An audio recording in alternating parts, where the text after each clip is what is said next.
Hi, everyone. Thank you for joining us today for this webinar.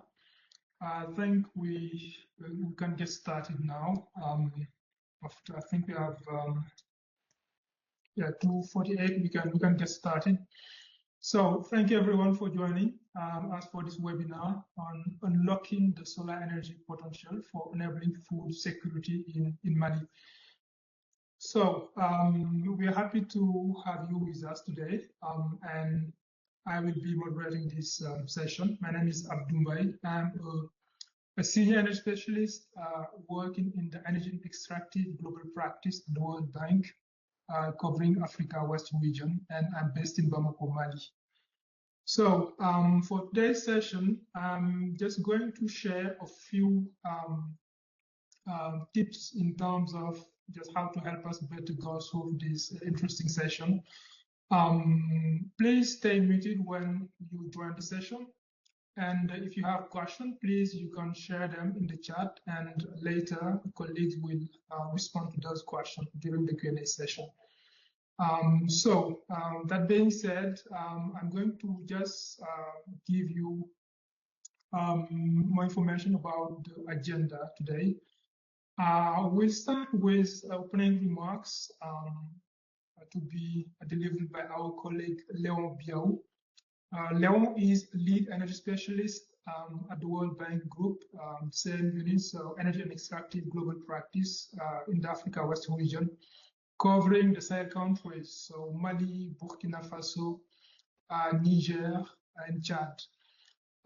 After the opening remarks, we are going to have a presentation, a 15-minute presentation to be delivered by Salif Sow.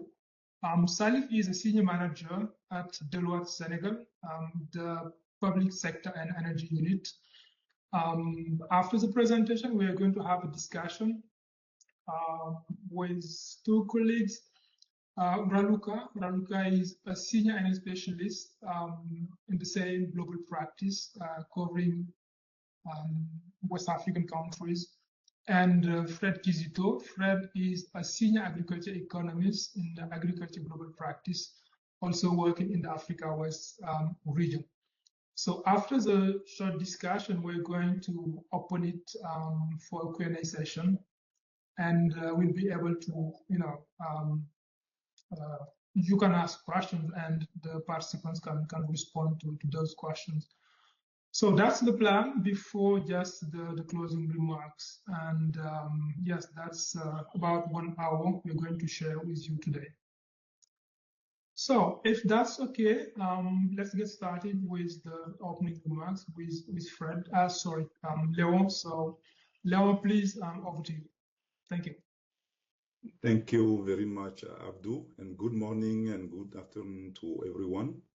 First, I would like to thank the team for putting together this session, which address a critical development need for the Sahel, particularly when we talk about the nexus energy and food security. But let me start my remark by quoting Albert Einstein, who said, "We cannot solve our problem with the same thinking we used when we created them." That thought feels particularly apt as we gather here today at a moment when the world is once again reminded of its dangerous dependence on fossil fuel. The current international oil crisis is not an abstraction. Its consequences are felt in the price of a diesel pump on a smallholder farm in the Sahel, in the spoil harvest that never reach a market, in the family that eat less because fuel costs more. Mali's farmers are absorbing the shock that originates thousands of miles away, and that is simply not acceptable when the sun shines on Mali. Unlocking the potential of solar energy to enable food security in the Sahel is very critical. This is precisely why M300 matters. The commitment to electrify sub-Saharan Africa is bold and necessary. But at the same time, electrification alone is not the destination. The real prize is what communities do with that electricity. How they pump water, preserve food, process crops, and bring the crops to the market. Productive use is where the economic transformation happens, jobs are created, income generated, and life change. And it is in this productive use space that M300 ambition intersect most powerfully with two of the World Bank Group flagship initiatives, AgriConnect and Water Forward. These are not parallel ambitions. They are the same ambition pursued together. To move from ambition to action in Mali, the World Bank has engaged Deloitte Senegal to lead a critical assignment, enabling the ecosystem for productive uses of electricity. This work brings together government entity, off-grid market players, farmers, financiers, and development partners. It leverages collaboration across practice group, energy, water, agriculture, and the World Bank intervention, including the Regional Off-Grid Electricity Access Project that support productive uses through market development support and blended finance. But when you think about it at its core, this is also a resilience story. A farmer with a solar power irrigation pump is not just more productive, it is more resilient to exogenous shocks. Powering cold storage means less food waste. Every kilowatt we put to product use in agriculture is an investment in food security for the population we serve. The solutions we need are not out of reach. Many of them are already available and at use. Let's build on that together and live today with a clearer path forward. I encourage you all to engage openly in this conversation. Thank you. Over to you, Abdul. Thank you. Thanks so much, Leo, for that. I think that's a really clear and engaging message. Everything around energy access and specifically the challenges in our region and specifically the Sahel region. And of course, the Malian country where we are talking about today. So that's really about the discussion, energy sector challenges and energy access challenges, and the impact on agriculture and improving people's living conditions. That's well said. So now we're going to just move to Salif for the presentation. So a 15-minute presentation. So this is about these key activities supported by the World Bank and in coordination with the Deloitte Forum. So about how to just put in place a sound ecosystem. So this means bringing together financial institutions, public entities, the private sector, and of course the local entrepreneurs and businesses, just to see the best way to put in place a sound ecosystem to allow these businesses just to get what they need to expand their businesses, produce more, have access to the market and improve people's living conditions. So that's what it's about. So let's hear from Salif about this, and we can get back to this later for discussion. So up to you, Salif. Yes, thank you very much, Abdul, and good morning, good afternoon, everyone. So depending on actually where you are following us, thank you for giving us this time today.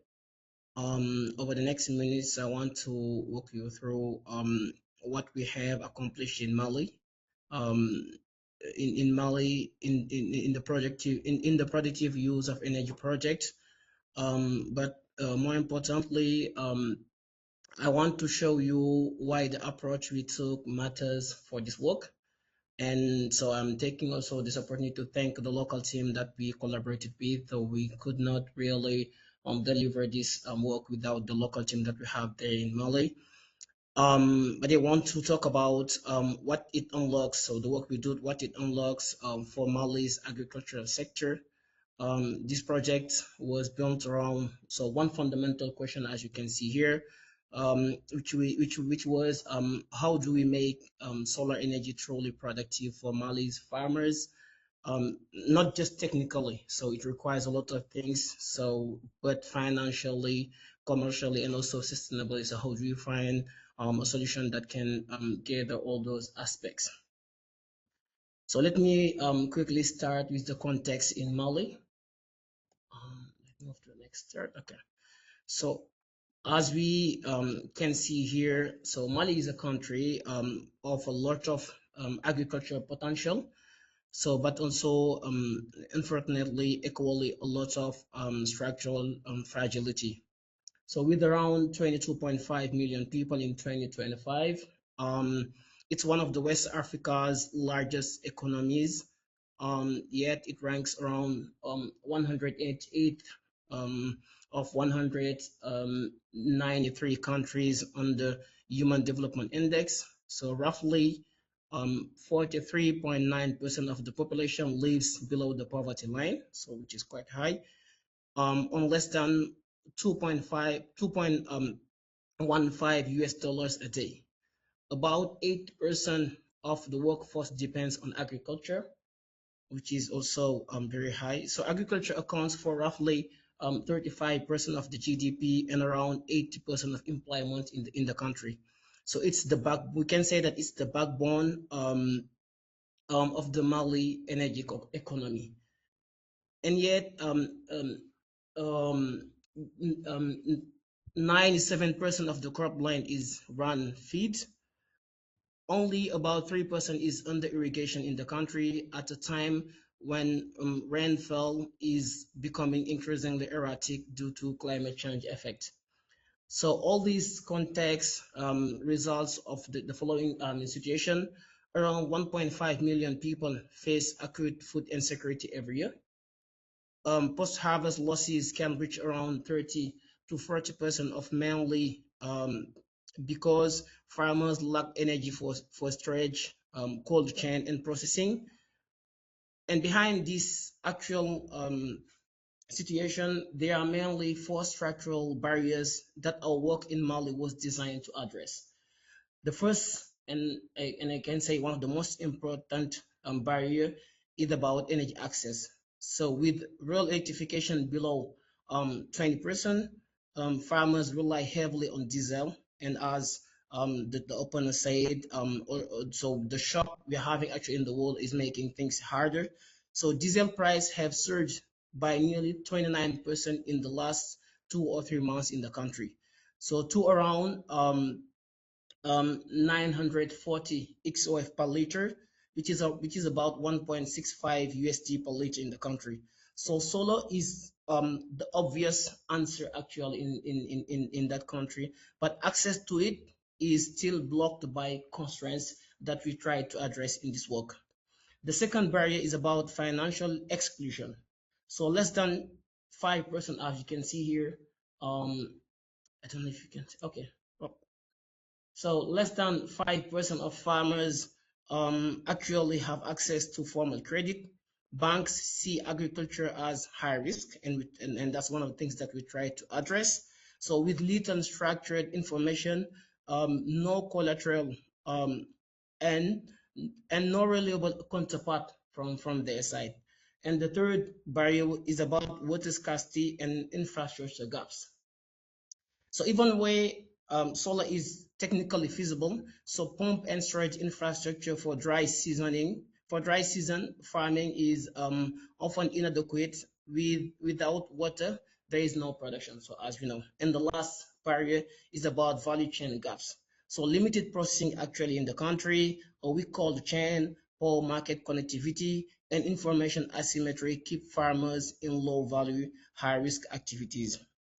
And our main objective in this mission was to tackle these barriers together, not one by one. So most of the time in many works, so people trying to address one and then left with the other. But here, so what we did was trying to see, so what will be the solution to address all those barriers together and make things work. So how did we do that? In the next two slides, you can see here clearly the methodology that we use. So our intervention was built around a documented 4-step methodology. which we tested in different regions in the country. So you can see here the 4 regions that we tested the work: Kai, Kita, Sikaso, and Kulikoro, and also and also different value chains in the country. So as you can see it here. So the first step, so we started the work by doing a cartography of actors, needs, and barriers, and trying also to understand the actual interaction that they have between them and what blocks eventually the work to the things to move forward. So we started with detailed mapping, talking to all the different actors in the target regions, focusing in particular on the regions that we mentioned here. So we looked at value chains where energy can unlock productivity. The first was irrigated agriculture, so focusing on rice, maize, onion, potato, livestock fodder, which were actually totally in phase with the priorities in the country. The second thing is about agro-processing, for milling, drying, cold, and also cold phase that was needed. And the third was cold chain, so for meat and milk. And the final was poultry, which is very important in the country, so including solar incubation. So the second step for this work was identifying and organizing SMEs and what we call here aggregators or operators and support institutions. So we identified and structured the ecosystem. So farmers and SMEs, aggregators such as you guys can see here, Emicom and Access. So we work with different how I can say aggregators in this work, but you can see why we focus on those two in the next slides. So financial institutions and public and development partners, including Amadeus and Rojep, that has their different roles that we can see also when we show the map actually with on how we develop the work, and BDM, CAFO, and others that represents local banks. The third step was to co-design business models and bankable business plans with financial beneficiaries, which is a very critical step also. So together, we, as you can see here, let me show the next slide actually. Together, so we sent the team to the ground and worked with different beneficiaries actually. So in total, we gathered 154 direct beneficiaries in total. So those who were interested and also responded to the questionnaire that we had, we gathered data from them and things like that. So with about, as you can see, 80% of those beneficiaries in irrigated agriculture, 10% in livestock and dairy, 9% in poultry, and about 12% in agro processing. But we could not, how I can say, proceed with all of them. So finally, we had more information and more engagement from around 70%. That's why you see here that we developed only 70 business plans. So those was the projects that were more mature. So we developed business plans for them and try to separate them in 2 different projects that you can see here. So those projects also was taken by what we call here aggregators, and you will understand more what we name here the aggregator model. And the final step, as you can see in the previous slide here, the final step was we then structured financing packages via aggregators, as we said, and engage with Rojep, commercial banks, MFMEs, and other private partners to see now how can we then finance those projects and facilitate access to the technology required, but facilitate also sustainable businesses to the farmers. So the mechanism that make this work at scale is what we call here the aggregator model that you can see here in this slide here. So what is actually the aggregator model?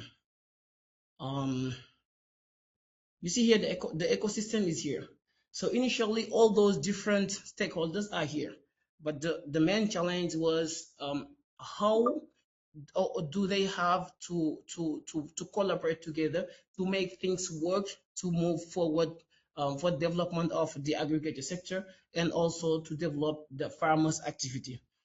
The core challenge here is this: How do you connect many small, some dispersed farmers, each with limited financial literacy and no credit history, to formal financial institutions that require structured dossiers, guarantees, and reliable counterparts? The answer is you don't do it farmer by farmer. So once we analyze the situation, it was quite tough to do it farmer by farmer, but you do it through aggregators that you can hear that are the heart of what we did.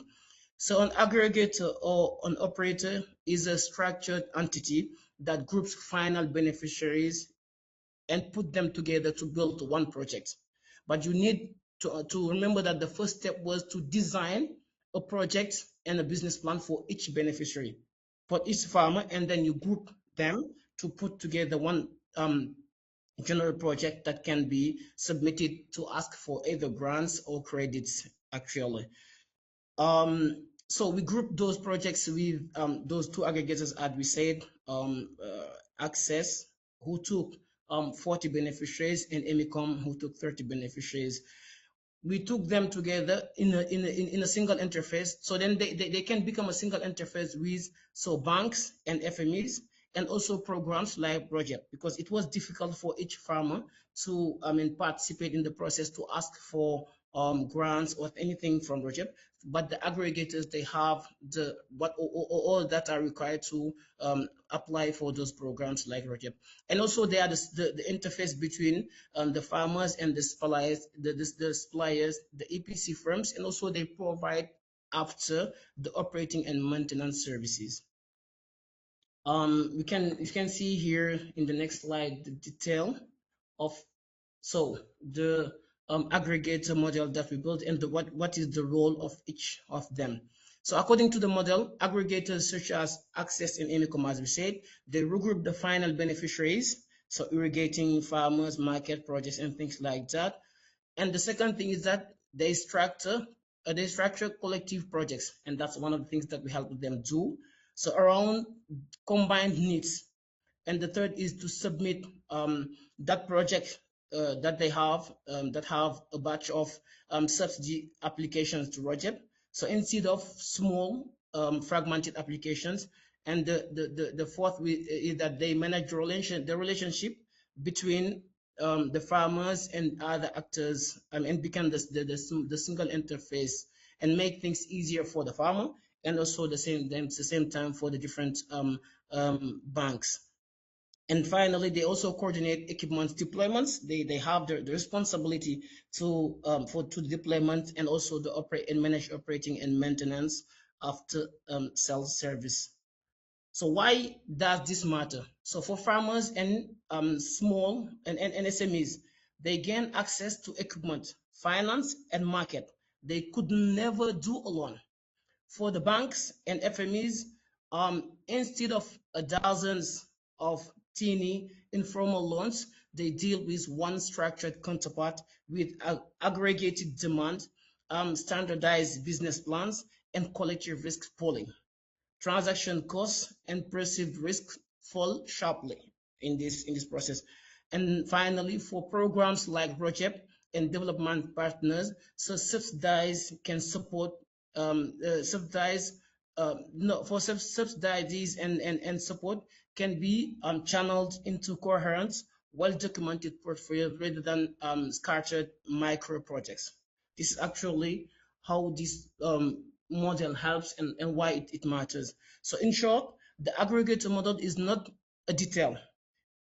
It is the enabler that makes productive use of energy bankable and scalable. So that's actually what we were looking for and why it is important to do things in this way.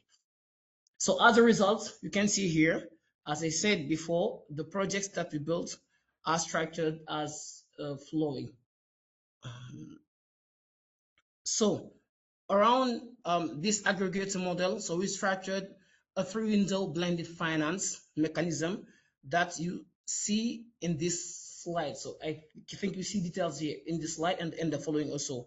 The first window is ROGEP batch subsidy. As you know, ROGEP had different batches of call for subsidy. So through Access and Emicom, we prepare the batch applications for ROGEP grants covering solar productivity, use equipment across the two aggregators. The portfolio, as you can see here, is about 63 solar pumping systems, 17 solar incubators. In a total, we have 700 projects in total. But we also help with other aggregators that did not have access to the final beneficiary. We already private everything, so we give them the database of remaining beneficiaries that we had. As you remember, we had around 154, so then they can go directly and collaborate with them. So financially, the total project cost is here, as you can see here. The total project cost is here, and it's about 825 US dollars, 25,000 US dollar, and this is how we divide it. So Rajab grant requested around 395,000 US dollar. Approximately it was about 150 for Emicom and 245 for access. The operators themselves, so the operators or aggregators, they have an own contribution, which is about 90,000 US dollar, and then comes the final step, which is what we had to take from banks and other financial institutions, which is the private co-financing or debt, or what we call other sources, which is about 340,000 US dollars. This is somehow how the projects have been structured. So in percentage, this translates a mix of ROGEP grants, operator contribution, and private co-financing that differs slightly between Emicom and Access, because they have different type of projects, and the finance needed for them was actually different. So the second window is what had to come from commercial banks, so what we call the credits. Commercial banks such as BDM, which is the Banque de Développement Malien, or like CAFO Guinea and other institutions, so play a central role in providing credit to farmers. And it's important also to mention that those banks also do have different credit lines that come from also RCEP or some other donors that can help them. So our work here focus on transitioning rigorous business plans and financial models to these institutions, supporting aggregators in designing collateral and guarantees, and also organizing direct engagement sections between aggregators and financial institutions. Let me just go then. This is here. What you can see here is actually, in general, the model. So financing only makes sense if the underlying business are solid. So for each project, we followed 5 steps, as you can see here. The first is the needs assessment, which was very important and done directly with the beneficiaries.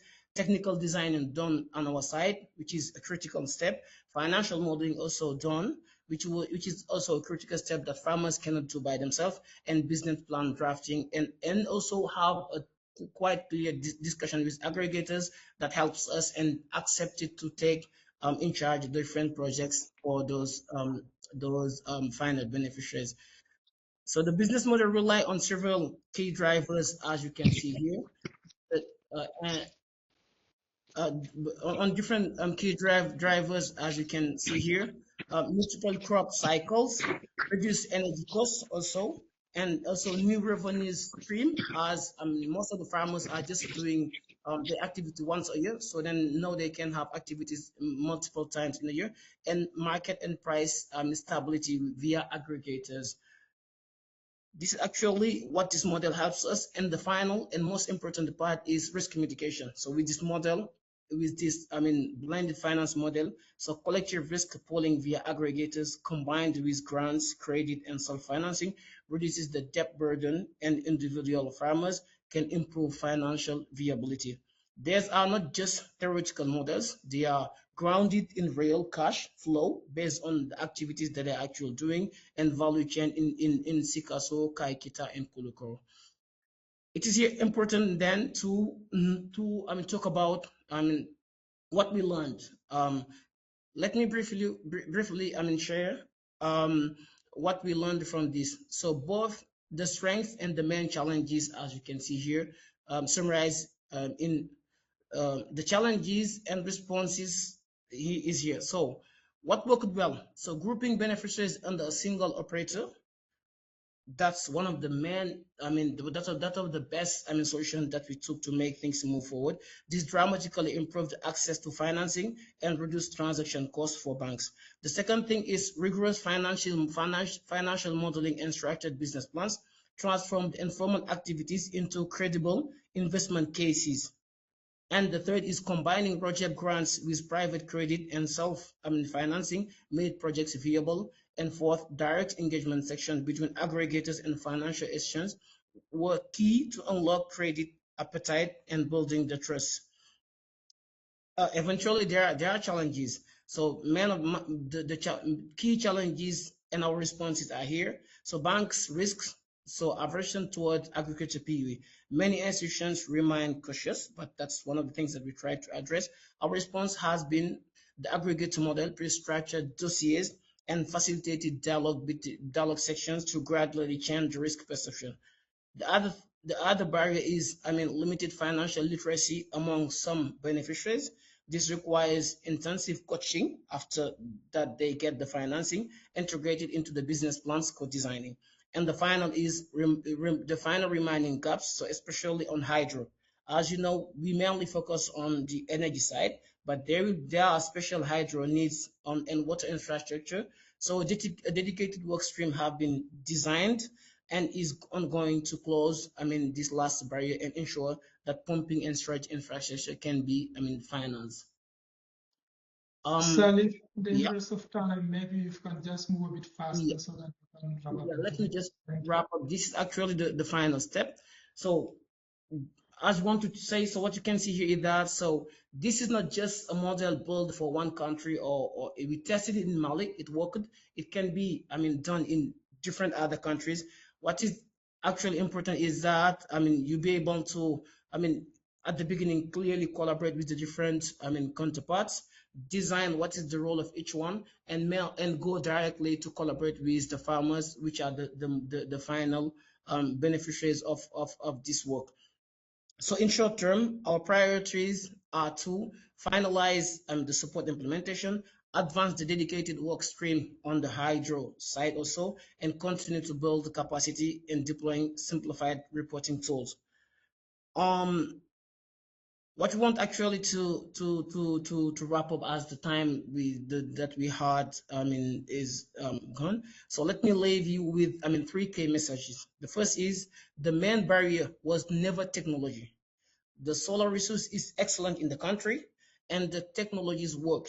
The real barrier was how to structure the ecosystem around farmers. And the second point is that the aggregator plus blended finance model works. It reduces transaction costs, makes portfolio bankable, and open doors with formal lenders.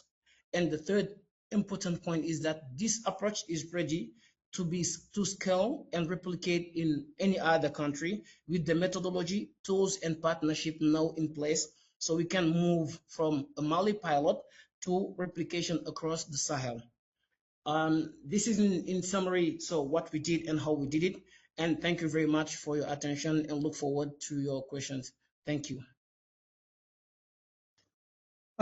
Great. Thanks so much, Salif, for this great presentation. That's a lot of information you just shared. So that's really interesting. So you've mentioned really important points. I think we'll get back to those in a few minutes. So starting with the key barriers we have in the sector, with mainly no access to electricity and access to finance, really two key points. And then you also mentioned the interesting approach you have developed, including one key aspect you did talk about, that's the critical role of aggregators as an interface, just to help at the same time the local businesses and playing this role between them and the local financiers, just to help them get the resources they need. And of course, one other key point you also talked about, that's the blended finance need because, you know, the risk is there, and having the support of public finance or the project you just mentioned, is really key, just to help de-risk, and so that you can get the private sector come in and provide co-financing. This is really, really important. So before we get to the question, just let's move to our two speakers, so Raluca and Fred. So let's start with Raluca. As I mentioned just earlier, Raluca is our colleague, senior energy specialist working in the Africa West region, so from the energy extractive global practice. So Raluca, you've been working on these aspects, mainly the development of productive use of energy, you know, in several countries. That's since a few times now. So from your perspective, what do you think are the enabling conditions if you want to just develop a successful productive use ecosystem, just beyond, you know, the case we are talking about here in Mali, in the region, and from your experience in general? Over to you, Raluca. Thank you, Abdul. Good morning, good afternoon, everyone. Indeed, so I had the privilege to work on productive use projects from Bangladesh to Mali, covering different geographies and you know, conditions. So I'm happy to share today actually a few, I'll say, lessons that we learn from the design and the implementation of productive use interventions. Food security in the Sahel is one of the most complex development challenge we are tackling as an institution, as a World Bank group. From the energy sector perspective, our mission is to ensure affordable, reliable electricity across the value chain. From mission to impact, however, we need targeted interventions to enable the building blocks of sustainable productive use ecosystems that will respond to food security challenges. A few lessons learned that we learn, from various portfolios and projects. First, start to identify priority agriculture value chains that matter. Understand which ones are driving the rural development and national economy as a whole, and build from there. Second, embed these value chains in the least cost electrification planning. Grid, mini-grid, or grid solar, each plays a role. It's important to understand the technology mix across the value chain, the key players, and the sustainable business models that aggregate demand. In the case of grid and the mini-grid, there is obvious aggregator, the national operator, mini-grid operator. Is more complicated in the case of grid solar. And as Salif mentioned, additional effort, specific mention is to be deployed to identify and build this the aggregator model. Third, the World Bank interventions shall focus on promoting quality, efficient, productive use equipment on the markets. This is a prerequisite for technical sustainability of the projects. You know that there is a lot of quality in West Africa and in emerging markets. So it's really important to focus on quality control in our interventions.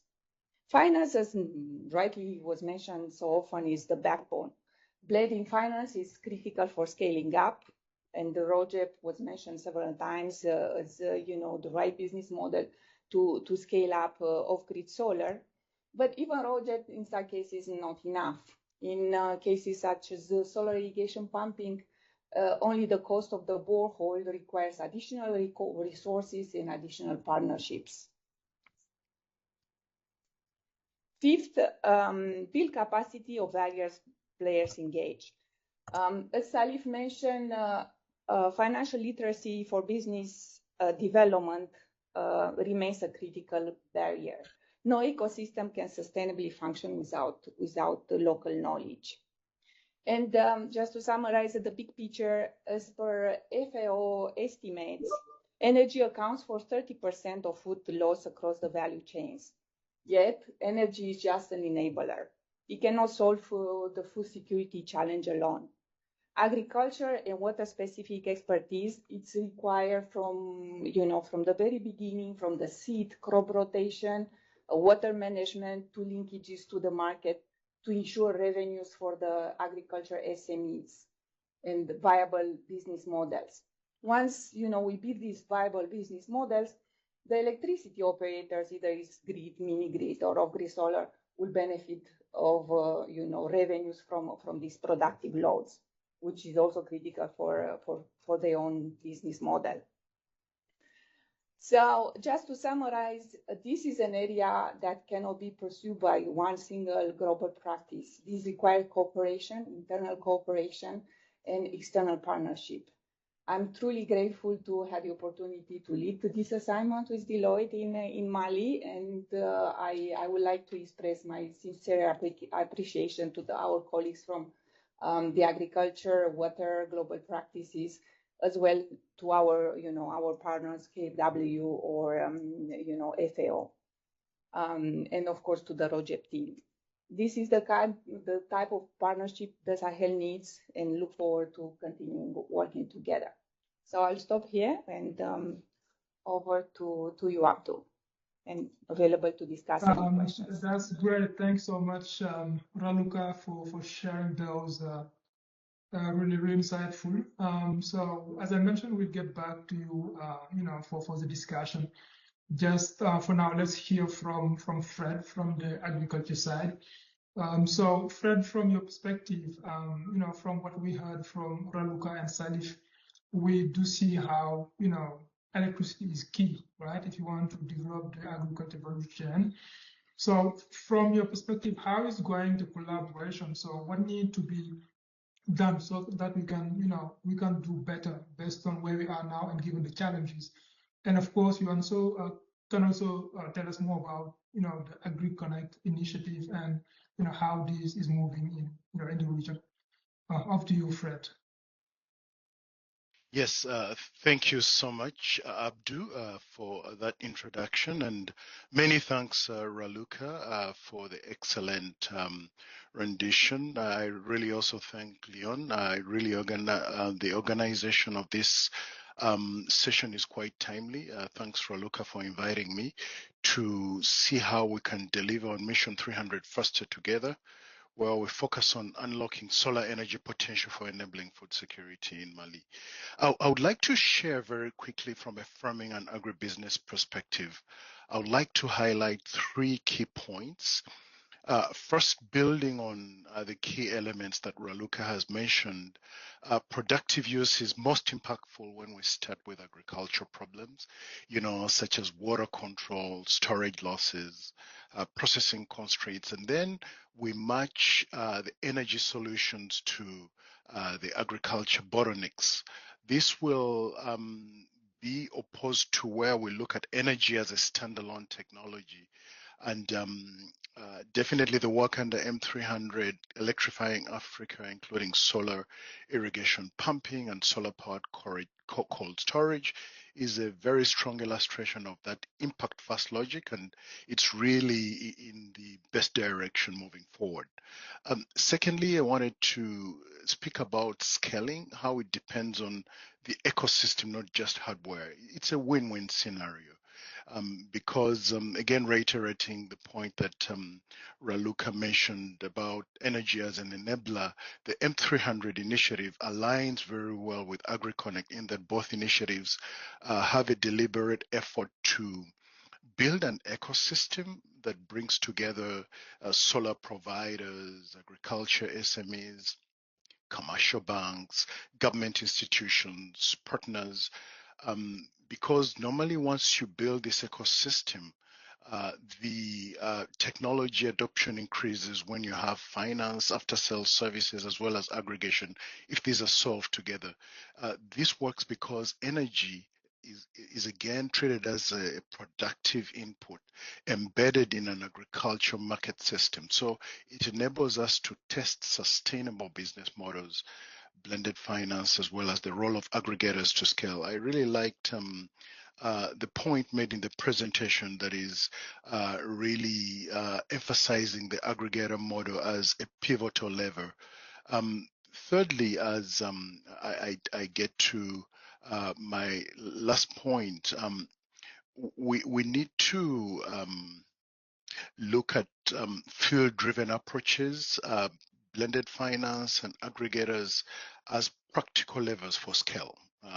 It's a building model that can be replicated beyond Mali, it can be replicated in the Sahel, and it allows us to really focus on the how, what makes business models bankable? How can aggregators really reduce risk? What evidence can we capture so that the approach travels to other contexts?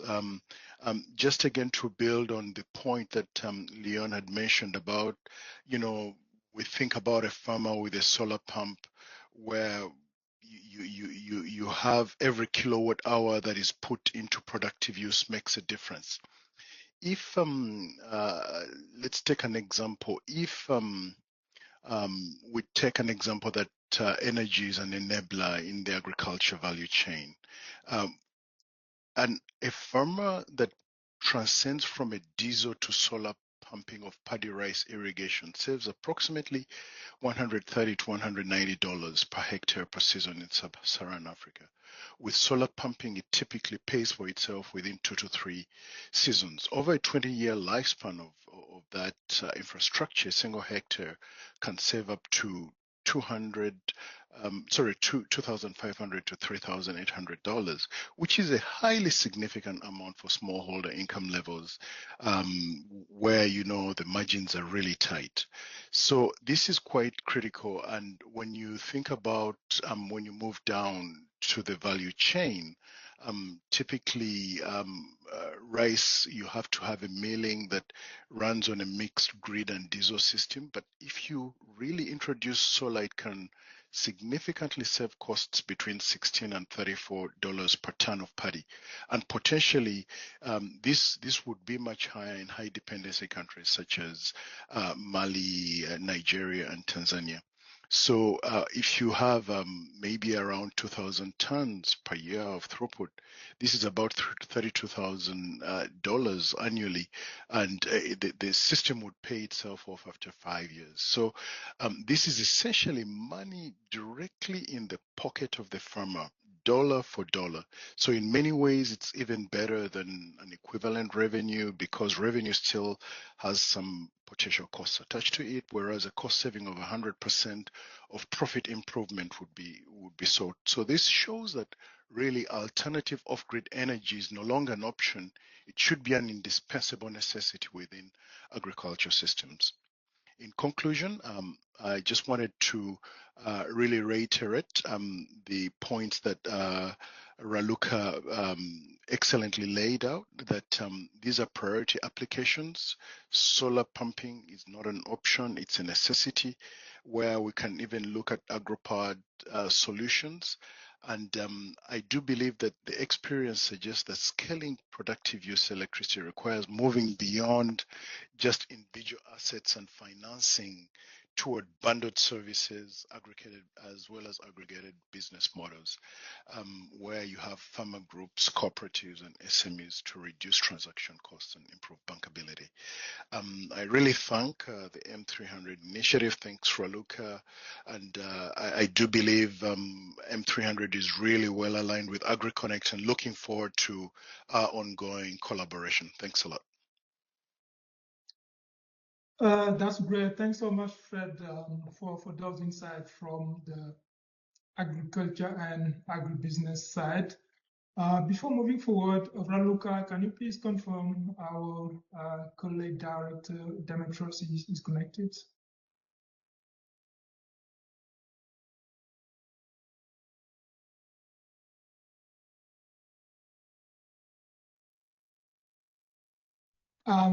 Yeah, I understand that our director is connected, our, Dimitrios. Great. So but if Dimitrios can intervene, can have an intervention, or I'm not sure. I don't see the connections. Otherwise, we can proceed with the questions.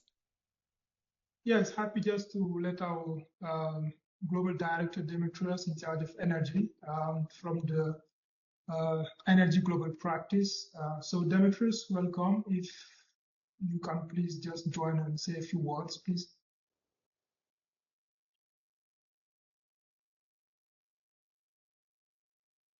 Or if not, so just we can move forward to the next session. Yeah, I think he's no more online, huh? So Okay, he's disconnected. Okay. So that's fine. That's fine. So let's move to the next session. So thank you, colleagues, and for those really interesting messages you just shared. So I think now we have the Q&A session open. So just let participants know that, please feel free to share your questions in the chat, or even if you have any comments, so we'll be happy to just hear from you.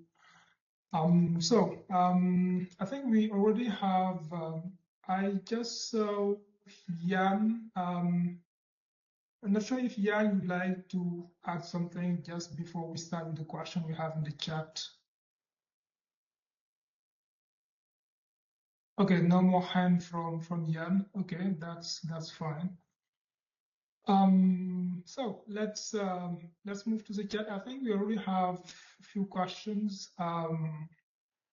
We have one from Jama. So what are the financing interests for SMEs before and after the blended finance? So I think, yeah, this is an important question related to the financing. So from this perspective, what is the appetite before, the intervention of the aggregator and the support to build bankable business plan, and after we have this great support, what's the difference? So I think we could start with Salif on this one. So Salif, could you share more on this one, please? Thank you. Yes, thank you very much, Abdul. So thank you, Jean, for the question. Yeah, so that's one of the things that we look at. So before blended finance, the agriculture borrows at a rate between 12 and 18%. So that was the rate without blended finance. But once we move forward, so the rate fall, and it was around between 4 to 6. But on the business models that we design, so we use 5.5% as rate. So this makes a very huge difference between 12 to around 5.5, because it combines that blended finance that we propose. Thank you.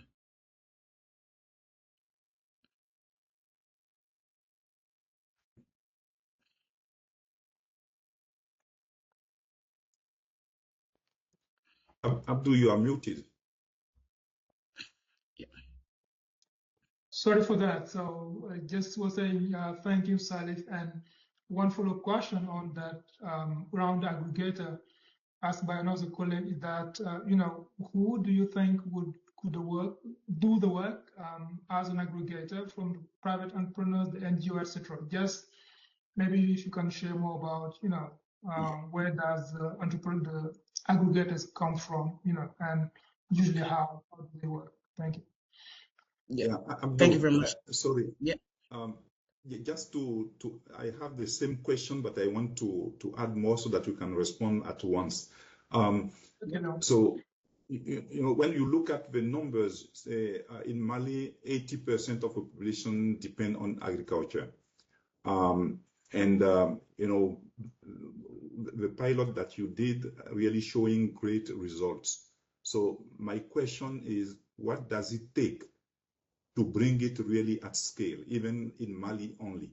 Is that a matter of money, or what are the other things that you think need to be in place if we want really to make it really something at scale that can provide more impact across the country? Thank you.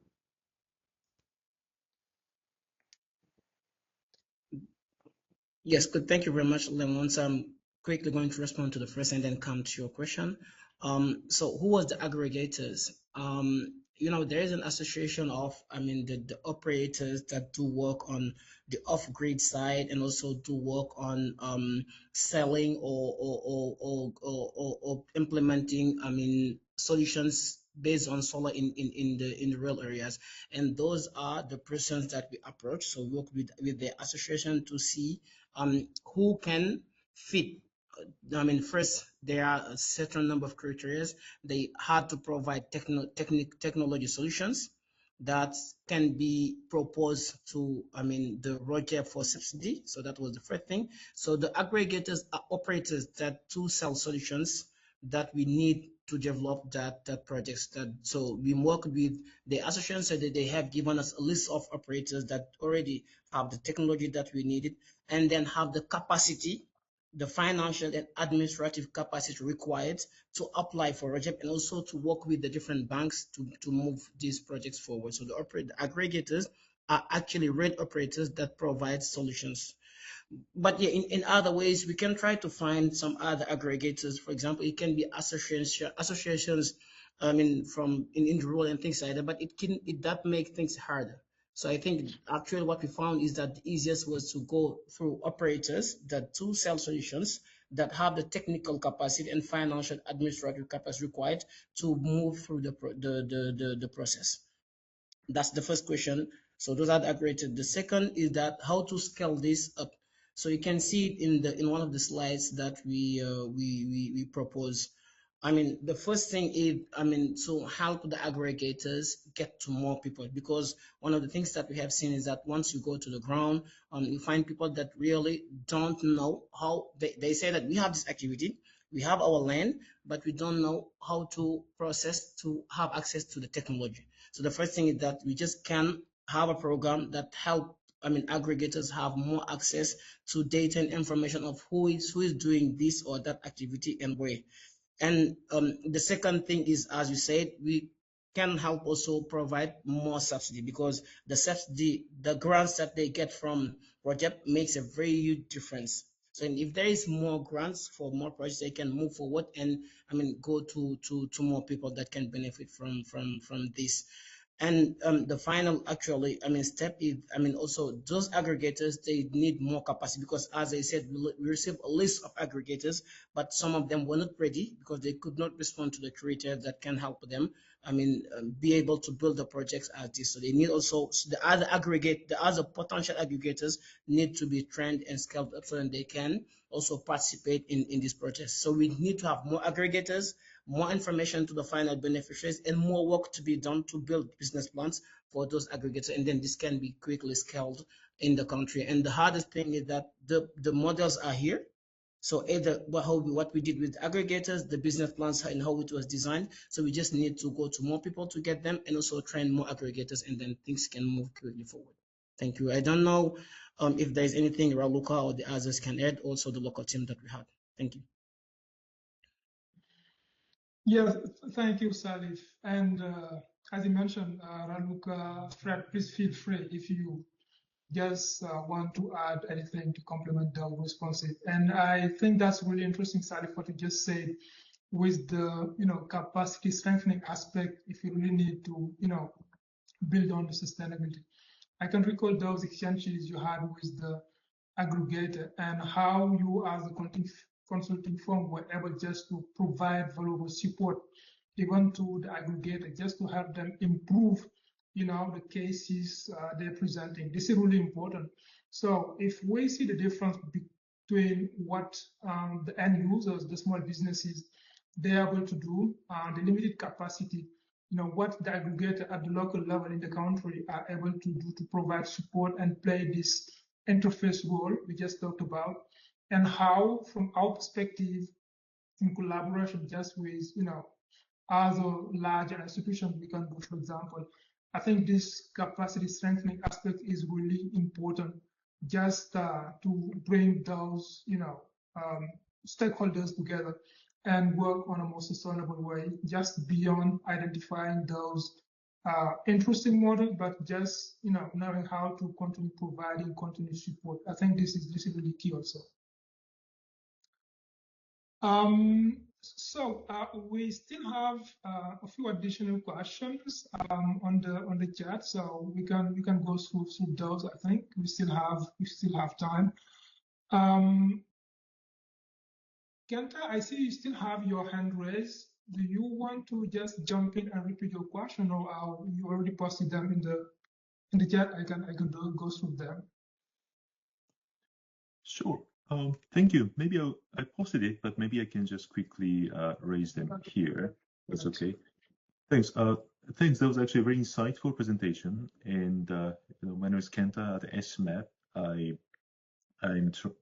Part of my job is very much to promote this kind of cross-sectoral approach on productive use, and so really good to see that happening in the context of Mali. Two quick questions that I was raising is this. The first one is rather technical. In the Deloitte presentation, I think has identified 4 areas, right? That's irrigation, cold chain, the agro-processing, and incubation as the 4 potential areas. But the actual grant that has been presented was concentrated on the irrigation and a little bit on the incubation, but not on agro-processing or cold chain. I wanted to understand why so, if there's any insights on that. The second one is more broadly, and this may be a question to the TTLs, especially from the agriculture colleagues. Given the food security agenda in Mali, I'm sure there's a substantive agriculture and operation going in the country, and which will have its beneficiaries, right? The farmer cooperatives and agribusiness in one way or another in the value chain. I wonder if there can be a sort of more deliberate way to sort of link them up. For example, can we find a way? Is there opportunity to target these support to actually link up with these beneficiaries of existing agricultural operations in Mali, so that may actually help up the scaling and helping this aggregator to find a market in a much faster way? I just wanted to hear some view on that. Thanks. Okay, thank you, Kenta. I think Salif we just can start with Fred on the second question, and Salif can come back to the first one. I think the second question is related to, the coordination efforts done the World Bank agri operation in Mali. So how was the collaboration? So, for example, by overlapping farmer cooperatives and or agriculture businesses beneficiaries. So I don't know if Fred would like to just answer on this one, please. Yes, I'm happy to respond. I had just dropped a very brief liner in the chat, but it's a key point that we sought while we were having discussions with Deloitte. From the agriculture side, there are quite a number of operations that have closed, about 4 over the last 1 year, and there are 2 that are remaining. That is one on livestock and another one on food security resilience, which is actually quite pertinent for Mali, but they're kind of in the tail end of the projects. However, having said that, there are a couple of pipeline projects that are coming up, and really the deliberate mapping of agriculture operations with energy-related inputs can be very vital and important for us, where we can ensure that co-locating mini grids with existing or planned agro-processing hubs or agriculture-related operations really result in immediately actionable interventions. For example, there was a pilot to coordinate mini grid placement that has with agro-processing investments that has already happened in Nigeria, and would like to use this pilot as a key example where we can have mapping, like you rightly said, Kenta, mapping, the agro cooperatives together, so that at least there is a synergy rather than trying to think about it as an after effect. We need to think about it conceptually by design. So these pipeline operations will put that into consideration, and definitely there are ongoing talks between M300 and AgriConnect to ensure that our works are really very complementary. I think this is really critical, and we will be following up on this with Raluca. Thank you. Abdu, if I may, just a second. Yes, so So I think this was a pilot assignment for Deloitte, just to shape the context, right? Basically, we requested a consultant to go to the field and to see how we build synergies across our projects. It happened that during this period, both on the agriculture side and water side, all the projects have been closed. So the only project basically active was ROGEP. So that being said, there are critical lessons learned to embed in the upcoming both water and agriculture projects that will be processed next fiscal year from this assignment. So I think this is the value of this particular assignment. I'll stop here.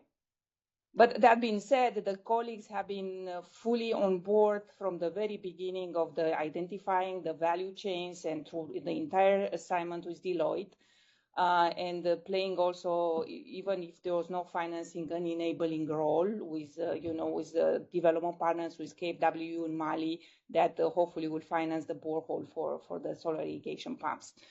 So I'll stop here over to Salif. Great, thank you, Raluca. So let's get back to Salif on the first question, where you can please provide some clarification. I think it's about just say it seems that the financing requested through project did not include the cold chain solutions. So just Salif, you could maybe provide some clarification, please. Thank you. Yes, thank you so much, Abdul. So as you can see, as you said in the beginning, we have 144 final beneficiaries, and part of that there was, beneficiaries that was on the cold value chain and also transformation. But yeah, we processed with just 70 that was mainly on, water access, solar pumps, and also poultry for incubation. Because it was just a question of readiness, and also as Raluca said, this was a pilot, so we could not cover everything. So we covered part of the beneficiaries. There are still remaining beneficiaries that can be covered, and then we had to move forward, but with those who was ready. But in the needs assessment, we assessed all over the chain, and also there are still, potential beneficiaries that are in the cold that we can work with and then do the same designing and also design projects around those. That's just it's a pilot. We just limited ourselves on that, and it can be moved forward to the others. Thank you. Okay, thank you, Salif. Kenta, are you fine with that? Yep, that's clear. Maybe if I may, quick follow-up question to the Salif is, so then I'm guessing that there was a sort of less readiness in the cold chain sort of aspects from the aggregators. And I'm curious, sort of, can you give a bit of more insights on that? Why so? And that is it more difficult as a part of their line of business? And a bit of curious on the insights.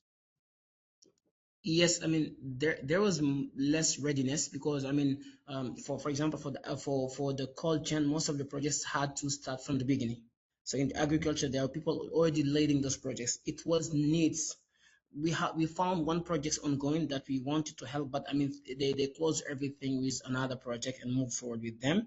But there is still more work to be done on that side, because you need to redo the design based on what they have actually as an activity and things like that. It will need more work on that. So to do more work on the readiness, yeah, for sure. Thank you. Yeah. Okay, that's great. Salif, I think it would be interesting just to come back to one question. From my perspective, you can recall our initial discussions and meetings and coordination with the local counterparts.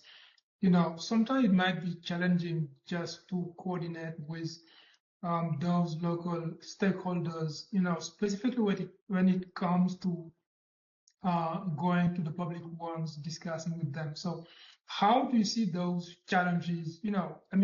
Those challenges quite specific to the context of Mali, the energy sector in particular, and coordinating with the public stakeholders, because we know these are part of the game, and it is really important if we just want to be successful, and as we just mentioned previously, work on the sustainability access. It's important we get those public entities, the relevant entities on board, And I know you've done some very interesting work on this. So just wanted to hear from your perspective. Thank you.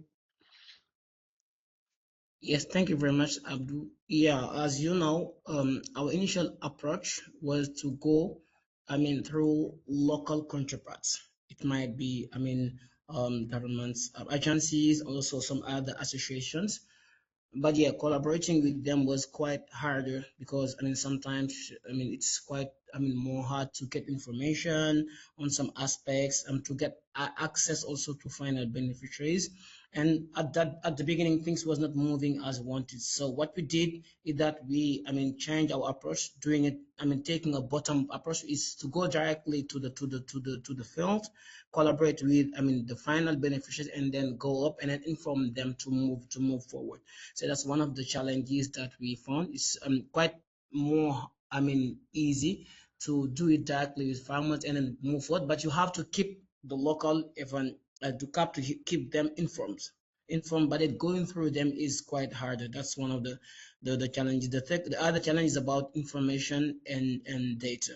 So you have to work directly with the final beneficiary, but most of the time they don't have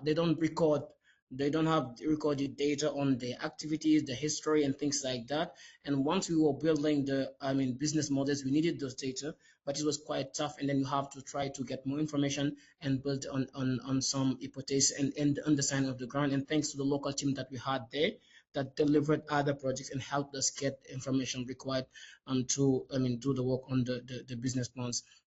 And also the other thing that we need to mention is that local banks are more comfortable when information and things like that do come from the World Bank. So the local World Bank team helped us a lot, being able to get in touch and move forward with local banks. But with our direct collaboration, it was quite harder. But yeah, those are the main challenges. So collaborating directly with local associations and government, how we can say, agencies might make things harder and lower. You have to go from the bottom, but keep them informed, and also need a lot of help from local team and also the local World Bank team there to be able to deliver. Thank you. That's really great and insightful. So thank you. Thanks so much, Salif. I think we have completed our dedicated time, but the discussion is really interesting. So the World Bank perspective, Raluca and Fred, our internal coordination, our collaboration, how we just can continue providing support, coordinating better, as this is just the beginning and we still have much more to complete together. Raluca, Fred, any final word or suggestion just before we wrap up? Thank you, Abdul. Just to clarify for everyone, the local World Bank that Salif was referring to is actually Abdul, our moderator. Thank you so very much, who play a critical role in convening the partners on the ground. Thank you, and look forward to continuing our collaboration with our agriculture and water colleagues and FCI and everybody else involved, since in the next fiscal year there are a few operations moving forward on this agenda. Thank you. Thank you, Raluca. And it just remind me that among the team you also have the water colleagues, and as you just may have seen at the very beginning of the announcement, we were supposed to have also our practice manager for the water global practice covering the Africa West region. Unfortunately, she was not able to attend. So we did work with the water colleagues, with the FCI team also. So that's part of the larger team, because we talked a lot about water, so we cannot do anything without water, and of course financing the private sector mainly here. So this is just let you know, this was really teamwork involving large team. So Fred, your last word on this, please. Yes, thank you so much, colleagues. Thank you, Abdu. Many thanks, Raluca. Looking forward to the ongoing and future collaboration. I like the way you framed this, that really this is a pilot. We're sowing the seed, so for greater things that can be scaled up further.